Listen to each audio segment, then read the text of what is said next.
అందరికీ నమస్తే. అన్నం ఉడికిందా లేదా అని చూసునికే అన్నం మొత్తం గిలకాల్సిన అవసరం లేదు. అన్నం ఉమ్ముగిలిందా లేదా చూడనీకి కూడా అన్నం మొత్తం కుండ మొత్తం బోర్ల వెళ్ళిన అవసరం లేదు. ఒక్క మెతుకు 2 మెతుకులు పిసికేస్తే మనకు అర్థమైపోతుంది. ఎందుకు ఈ చెప్తున్నానంటే ఎలక్షన్స్ ముందు చెప్పిన మాటలేంది, ఎలక్షన్స్ తర్వాత జరుగుతున్న మాటలేంది. ములుగు జిల్లాలో ఒక వ్యవహారం జరిగింది. ములుగు అంటే మీకు అందరికీ గుర్తు, మంత్రి సీతక్క. ఇప్పుడు వేరే సీతక్క అనే కాడికి వచ్చింది కదా. ఎందుకంటే అక్కడ అటవీ శాఖకు సంబంధించిన వాళ్ళు ఆఫీసర్స్, పోలీసు వాళ్ళు అక్కడ ఉన్న గిరిజనుల మీద వాళ్ళ ఆవాసాలు లేకుండా చేసినారు. వాళ్ళ గుడిసెలు కూలగొట్టేసినారు. వాళ్ళకి సీతక్క ఇచ్చిన హామీ గంగలో కలిసిపోయింది. వాళ్ళందరూ ప్రస్తుతం రోడ్డు మీద పడ్డారు. నేను అవన్నీ చూపించే కన్నా ముందు సబ్స్క్రైబ్ చేసుకోవడం మర్చిపోవద్దు. ఏమైందంటే కొమరంభీం కొయ్యగూడెం వాళ్ళు పెట్టుకున్న గూడానికి పేరు. రకరకాల గూడాలకు వెళ్ళి వచ్చిన వాళ్ళందరూ ఒక 45 కుటుంబాల వాళ్ళందరూ వచ్చి ఈ కొమరంభీం కొయ్యగూడెం అనే దగ్గర పేరు పెట్టుకొని కొత్తగా ఒక గూడాన్ని ఏర్పాటు చేస్తున్నారు. ఇదంతా జరిగింది ఒక సంవత్సరాల క్రితం కన్నా ముందు, ఇంకా అంటే ఈ ఎలక్షన్స్ కన్నా ముందు. ఆ భూములను ఏంటంటే పాత గవర్నమెంటు గిరిజనులకు ఇచ్చిన పోడు భూములు అవి. వాళ్ళందరూ వచ్చి అక్కడ గుడిసెలు వేసుకున్నారు. ఆదివాసీలు వాళ్ళ బతుకుతున్నారు. ఉన్న ఫలంగా మొత్తం మనకు హైడ్రా అంటే తెలుసు కదా ఏందో, మొత్తం బుల్డోజర్స్ దిగుతాయి. పెద్ద పెద్ద బిల్డింగ్సే కూలగొట్టిన హైడ్రాకు గుడిసెలు కూలగొట్టడం పెద్ద పని కాదు. అక్కడ హైడ్రా ప్రత్యక్షంగా ఉందో లేదో కానీ హైడ్రా లాంటి వాతావరణమే. బుల్డోజర్స్ చేతులతో కూడా తీసేయచ్చు ఆ గుడిసెలను. కానీ బుల్డోజర్స్ పోయి ఆ బుల్డోజర్స్కి అడ్డం పడ్డారు గిరిజనులు. అయినా సరే వినలేదు. వాళ్ళందరినీ అక్కడి నుంచి తరలించనీకే బుల్డోజర్స్ని వాడినారు. వాళ్ళ గుడిసెలు కూలగొట్టినారు. నేను ఇక్కడ రాసిన అదే విషయాన్ని, అడవిలోకి హైడ్రా అని రాసిన. కొమరంభీం కొయ్యలగూడెం ఏమైందంటే ఇది జరిగింది. ఇక్కడ ఏంది, తాత ముత్తాతల నుంచి పోడు వేసుకుంటూ బతుకుతున్న గిరిజన భూముల్లో అటవీ శాఖ బుల్డోజర్స్ ఇచ్చిపెట్టినాయి. మహబూబాబాద్ జిల్లా ఇనుగుర్తి మండలం పాతతండ పరిధిలోని భూముల్లో ట్రెంచ్ తీసేందుకు అటవీ అధికారులు మంగళవారం ప్రయత్నించారు. గిరిజన మొత్తం వీళ్ళంతా గిరిజన చూడండి, జేసీబీకి ఆమె అడ్డు కూర్చున్నది. ఇట్లా ఆ బొక్కెన ఉంటుంది కదా, బొక్కెన కూర్చున్నది. నన్ను చంపిన తర్వాత మీరు ఇక్కడ రావాలని చెప్పి. కేసీఆర్ ప్రభుత్వం తమకు హక్కుల పత్రాలు ఇచ్చి భూములు ప్రశాంతంగా సాగు చేసుకుంటుంటే అటవీ శాఖ అధికారులు దౌర్జన్యంగా వచ్చి ట్రెంచ్ చేస్తున్నారని జేసీబీకి అడ్డం కూర్చున్న ఫోటో చూస్తున్నాం. ఇక్కడ చూస్తేనేమో అటవీ శాఖ అధికారుల కాలు మొక్కుతున్నారు లేడీస్, గిరిజన మహిళలు. అసలు ఏం జరిగిందంటే కేకే గూడెం, కొమరంభీం కోయగూడెం ఏం జరిగిందో చూడండి ఒకసారి.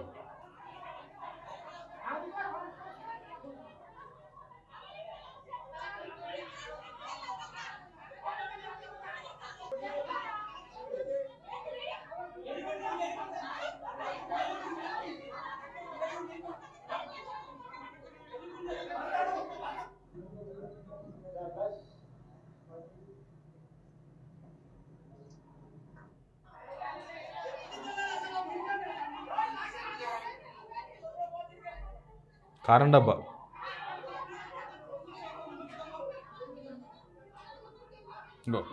కట్టెలు పట్టుకొని తిరుగుతున్నారు. అటవీ శాఖ పోలీసుల మీదకి రివర్స్ అయిన వాళ్ళు. ఎందుకంటే సీతక్క ఇలాకా ఇది. సీతక్క ఏం హామీ ఇచ్చిందంటే వాళ్ళకి ఎలక్షన్స్ ముందల, మీకు అందరికీ పక్కా ఇల్లు కట్టించేస్తాం, మీరు ఉన్న దగ్గరనే కట్టించేస్తాం, వీలు కాకపోతే ఇంకో దగ్గర కట్టించేస్తాం, కానీ మీకు అందరికీ ఇల్లు కట్టించేస్తామని హామీ ఇచ్చి ఓట్లు వేయించుకున్నారు.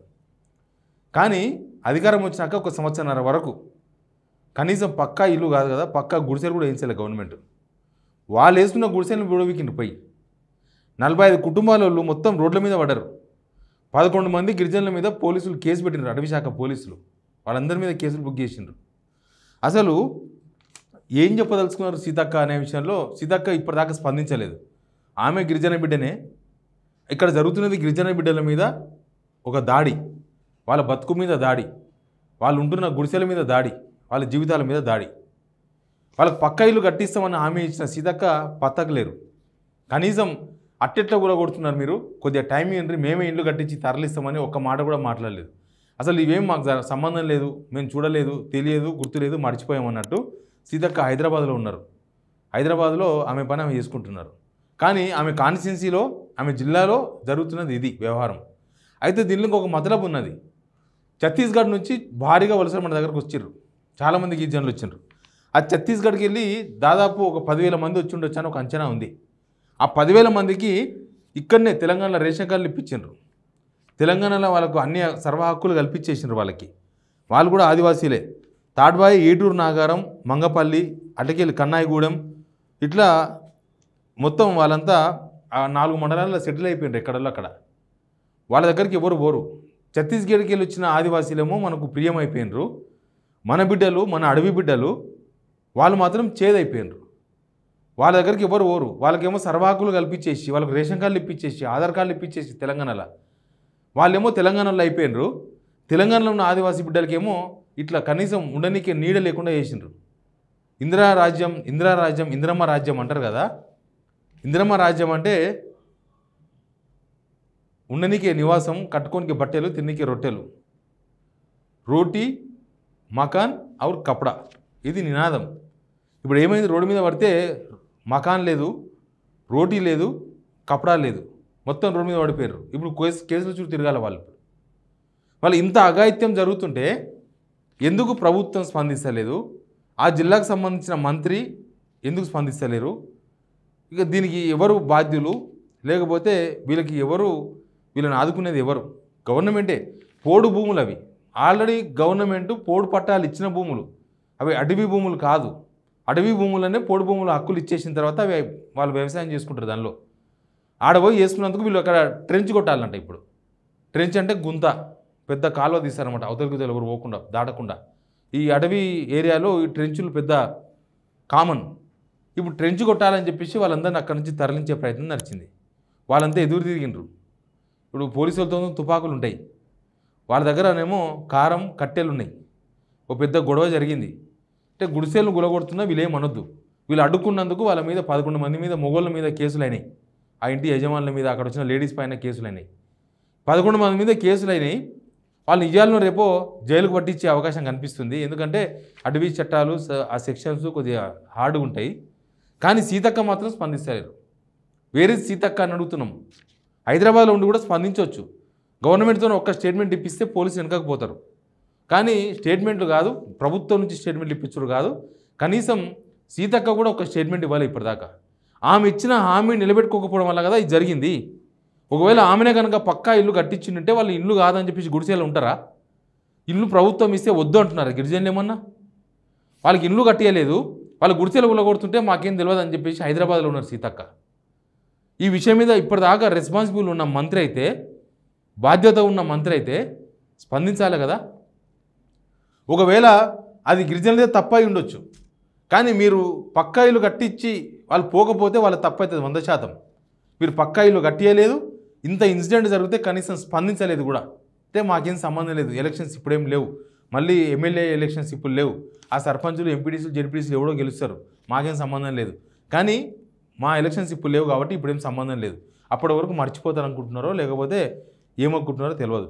కానీ ఒక గిరిజన బిడ్డనే గిరిజనుల జరుగుతున్న అన్యాయం పైన స్పందించకపోతే ఇక అడవి బిడ్డల తరఫున నోరు ఎత్తేది ఎవరు, మాట్లాడేది ఎవరు, ఇప్పుడు ఆ కేసుల తరఫున కొట్లాడేది ఎవరు? ఇంత గొడవ జరిగితే ప్రభుత్వం మాకేం సంబంధం లేదంటుంటే దీనికి ఎవరు బాధ్యత వహిస్తారు? ఏమవుతుందో తెలియదు. కానీ అడవిలో కూడా హైడ్రా లాంటి వాతావరణం, హైడ్రా లాంటి జేసీబీలు తీసుకుపోయి కూలగొట్టే వాతావరణం చూస్తే రాష్ట్రాన్ని మొత్తాన్ని కూలగొట్టాలని డిసైడ్ అయినట్టున్నారు వీళ్ళు. ఇది ఇక్కడ ఏందో హైదరాబాద్లో లేకపోతే చెరువులు కబ్జా చేసిన వాళ్ళు, లేదా చెరువులో ఇల్లు కట్టుకున్న వాళ్ళు కాదు. వాళ్ళు ఎవరు కూలగొడతారు, పెద్ద పెద్దోళ్ళే. ఇక్కడ పుట్టగొట్టింది పేద ప్రజలే, జిల్లాలలో పుట్టగొట్టింది పేద ప్రజలవే. ఎందుకంటే రోడ్ల మీద, ఫుట్పాత్ల మీద, ఆడ ఈడ చిన్న చిన్న రోజువారీ బిజినెస్ చేసుకున్న వాళ్ళ కడుపు కొట్టి వాళ్ళ బిజినెస్ లేకుండా చేసిండ్రు. ప్రతి దగ్గర అయింది. సూర్యాపేట దగ్గర నుంచి మొదలు పెడితే మా మామనార్లో కూడా కూలగొట్టిండ్రు, మా నాగర్ కర్నూలులో కూలగొట్టిండ్రు. పేరు హైడ్రా కావచ్చు, మున్సిపాలిటీ కావచ్చు, ఇక్కడ అటవీ అధికారులు కావచ్చు, ఏదైనా సరే తెలంగాణలో మొత్తం కూల్చివేతలే జరుగుతున్నాయి. ఈ కూల్చివేతలకు స్టాప్ ఎప్పుడైతుందో తెలియదు. కానీ ఈ గిరిజన బిడ్డల విషయంలో, గిరిజన బిడ్డలకు అన్యం పుణ్యం ఎరగనోళ్ళు వాళ్ళు ఏదో వాళ్ళ పనులు చేసుకుంటారు. కానీ ప్రభుత్వం పట్టించుకోకపోవడం అనేది ఒక బాధ్యతారహితంగా అనిపిస్తుంది. ఇక్కడ సీతక్క 100% స్పందించాలి. ఆమె మంత్రిగానే కాదు, గతంలో ఇచ్చిన హామీ నిలబెట్టుకోకపోవడం వల్ల ఇదంతా జరిగింది. వాళ్ళకి పక్కా ఇండ్లు కట్టియకపోవడం వల్ల ఇట్లా జరిగింది. కాబట్టి ఇప్పుడు ఆ గిరిజన బిడ్డల తరఫున ఎవరు మాట్లాడతారో తెలియదు. ఎందుకంటే మన దగ్గర ప్రజా సంఘాలన్నీ యాక్టివ్గా లేవు. ప్రజా సంఘాలు ఒకప్పుడు గిరిజన సంఘాల దగ్గర గిరిజన బిడ్డల మీదకి పోవాలంటే భయపడేవాళ్ళు పోలీసు వాళ్ళు. ఇప్పుడు అట్లేం లేదు. ప్రభుత్వాలే పోలీసులకు అండగా నిలుస్తున్నాయి. గిరిజనుల తరపున మాట్లాడే వాళ్ళు ఎవరు కనిపిస్తలేరు. మాట ఇచ్చిన సీతక్కనేమో తప్పించుకున్నారు. Please subscribe Signal TV.